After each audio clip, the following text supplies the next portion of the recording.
चंबा जिला के सलूणी में हुए मनोहर हत्याकांड में एनआईए जांच को लेकर हिमाचल बीजेपी राजभवन पहुंची है। नेता प्रतिपक्ष जयराम ठाकुर और प्रदेश बीजेपी अध्यक्ष डॉक्टर राजीव बिंदल की अगुवाई में बीजेपी नेताओं ने राज्यपाल शिव प्रताप शुक्ल से मुलाकात की और इस बारे में एक ज्ञापन दिया। ज्ञापन में हिमाचल भाजपा ने कुल 4 मांगे रखी हैं। इसमें कहा गया है कि सभी आरोपियों की जांच राष्ट्रीय जांच एजेंसी के माध्यम से हो, ताकि इस परिवार की संदिग्ध गतिविधियों की सही जानकारी मिल सके। इस हत्याकांड के आरोपियों के खिलाफ फास्ट ट्रैक कोर्ट के माध्यम से प्रतिदिन सुनवाई हो और आरोपियों को जल्द से जल्द फांसी दी जाए।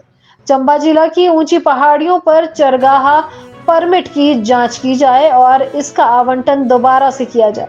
राज्यपाल से ज्ञापन में यह भी आग्रह किया गया है कि हिमाचल में बाहरी राज्यों से आने वाले विशेष समुदाय के लोग जो अनेक प्रकार के छोटे बड़े कारोबार कर रहे हैं, उनकी पहले वेरिफिकेशन और रजिस्ट्रेशन की जाए, क्योंकि ऐसी सूचनाएं मिल रही हैं कि बांग्लादेशियों और रोहिंग्या भी जगह जगह हिमाचल में बस रहे हैं।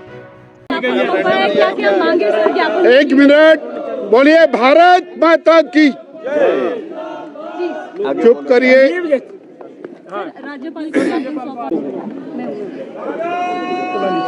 अभी हम राज्यपाल महोदय जी को आज मिलकर के आए और आज का विषय प्रमुख रूप से हिमाचल प्रदेश में कानून व्यवस्था जिस तरह से पिछले कुछ महीने में चरमरा गई है, हत्याओं की घटनाएं आम हो गई और छोटे से इस 6 महीने के कार्यकाल में आपने देखा होगा कि 40 से ज़्यादा हत्याएं हो गई और लगभग 150 के करीब बलात्कार की घटनाएं। और मैं इस बात को दावे के साथ कह सकता हूं कि हत्याओं का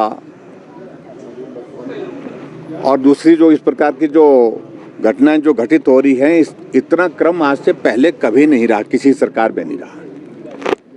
और हिमाचल प्रदेश देवभूमि के नाम से जाना जाता है और देवतुल्य यहाँ के लोग हैं। पूरी देश दुनिया में हमारी अलग तरह की एक पहचान है और वहाँ इस प्रकार की घटनाएं घटित होना स्वाभाविक रूप से हम सब के लिए चिंता का विषय है।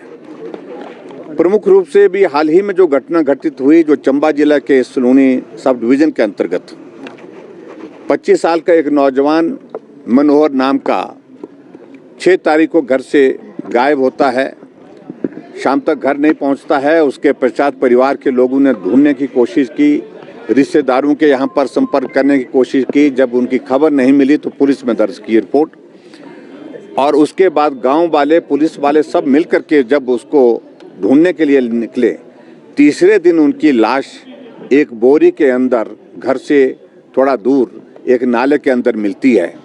लेकिन जब बोरी को खोला गया तो उसमें शरीर के 8 टुकड़े करके उसके अंदर रखा गया और इस घटना के कारण पूरे हिमाचल प्रदेश में बहुत बड़ा आक्रोश का, एक रोष का एक माहौल था और हिमाचल प्रदेश के साथ साथ में चंबा जिला में बहुत ज़्यादा था।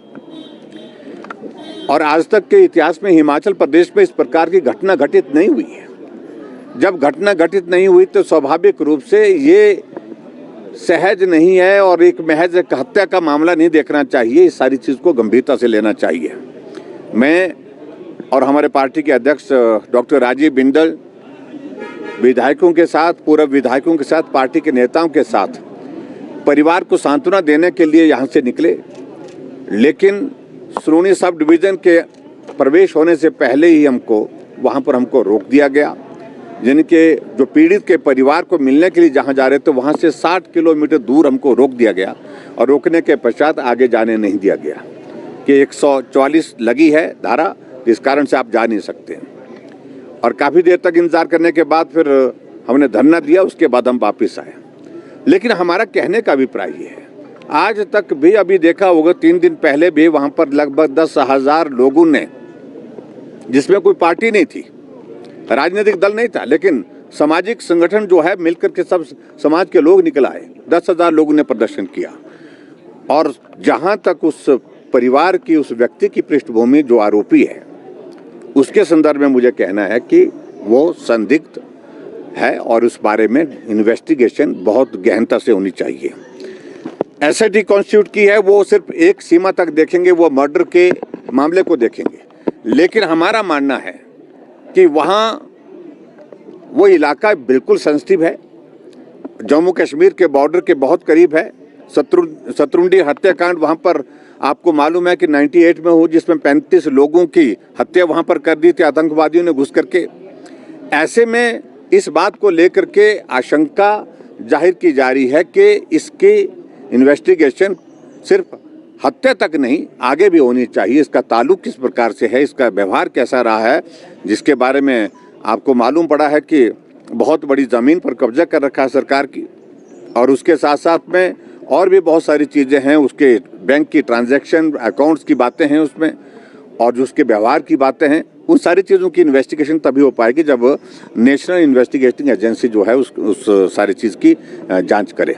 ये हमने आज महामहिम राज्यपाल महोदय जी के समक्ष अपना आग्रह रखा, निवेदन रखा, जिसमें हमने कहा कि आप इस सारे मामले को की गंभीरता को देखते हुए इसकी जांच जो है वो NIA के माध्यम से करने की जो हमने जो मांग की है उनके समक्ष रखी है।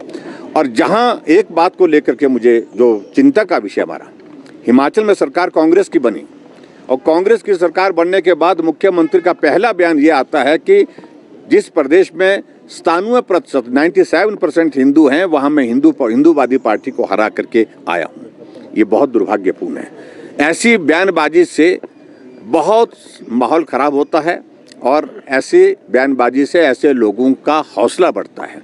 और यही नहीं, दिल्ली में गए पहली बार मुख्यमंत्री बनने के बाद, वहाँ भी ये स्टेटमेंट दिया, और यहाँ से आगे बढ़ कर के जब कर्नाटक में चुनाव हो रहे थे, कर्नाटक के चुनाव में उनका जाना हुआ, तो वहाँ पर भी उन्होंने ये स्टेटमेंट दी। इस बात को गंभीरता से लेने की आवश्यकता है। अभी भी इन्वेस्टिगेशन की जो प्रोसेस है, बहुत सारी चीज़ों को हमारी जानकारी है, उनको हशप करने की कोशिश की जा रही है। फैक्ट्स जो हैं ठीक है, गिरफ्तारी हुई है, वो तो सबूत के साथ हो गई है उस बात को लेकर के, लेकिन उस सारी चीज़ की इन्वेस्टिगेशन NIA के माध्यम से बनती है और इस गंभीरता को समझने की आवश्यकता है। इसलिए आज हम महामहिम राज्यपाल महोदय जी को अपनी बात कहने के लिए गए थे।